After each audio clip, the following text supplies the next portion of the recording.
یہ کہانی ہے ریاستی رازوں کی، بلکہ ایک کلاسک جاسوسی کہانی ہے جس کا مرکزی کردار وہ شخص ہے جس نے اسرائیل کے ایٹمی پروگرام کو بے نقاب کیا تھا۔ اس کہانی کا آغاز اسرائیل کے ایک ایسے سائنسدان سے ہوا جو اسرائیل کے ایٹمی پروگرام کے اندر کام کر چکا تھا اور اس کے پاس کچھ ایسی معلومات تھی جو اسرائیل کے ایٹمی پروگرام کے بارے میں اس کا راز فاش کر سکتی تھی۔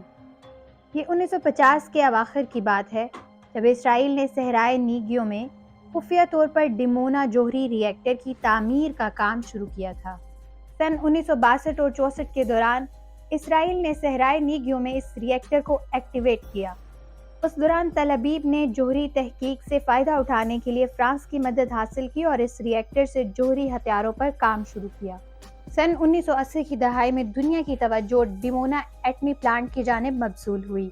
اس کی بنیادی وجہ اسرائیل کے جوہری سائنسدان مردخائی وینیون تھے، جن کے بیانات اور تصاویر نے دنیا کی توجہ اسرائیل کے ایٹمی پروگرام کی جانب مبذول کروائی تھی۔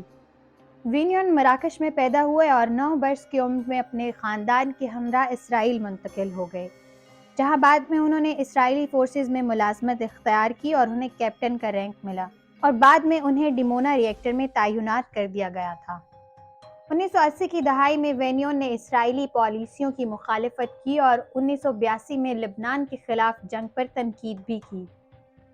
دوسری جانب انہوں نے ایک بنیاد پرست خیالات کی حامل تنظیم تشکیل دی اور فلسطینیوں کے لیے اپنی ہمدردی کا اظہار کیا، جس کی وجہ سے انہیں سیکیورٹی پروسیکیوشن کا نشانہ بھی بنایا گیا۔ وینیون نے اس دوران ایک خفیہ کیمرے کا بندوبست بھی کر لیا اور انہوں نے اسرائیلی ایٹمی ری ایکٹر کی تصاویر لینے کی کوشش بھی کی، جس کے بعد ان کی مشکوک سرگرمیوں کی وجہ سے انہیں اس جاب سے نکال دیا گیا۔ 1980 کے وسط میں وینیون نے برطانوی جریدے دی سنڈے ٹائمز سے گفتگو کرتے ہوئے انہیں ایک پیشکش کی کہ وہ اسرائیلی پروگرام کے بارے میں حساس معلومات اور تصاویر انہیں دینا چاہتے ہیں۔ اس موقع پر اخبار کی انتظامیہ شش و پنج میں پڑ گئی کہ اب کیا کیا جائے۔ یہ موضوع بہت حساس تھا۔ اخبار کی انتظامیہ بھی اسی لیے گو مگو کا شکار تھی، کیونکہ اس سے قبل ہٹلر کے بارے میں ایک غلط خبر کی اشاعت سے قائرین کی جانب سے سخت رد عمل ظاہر کیا گیا تھا، اور اگر اب اس بار بھی معلومات درست نہ ہوئی تو قائرین ان پر اعتماد کرنا چھوڑ دیں گے۔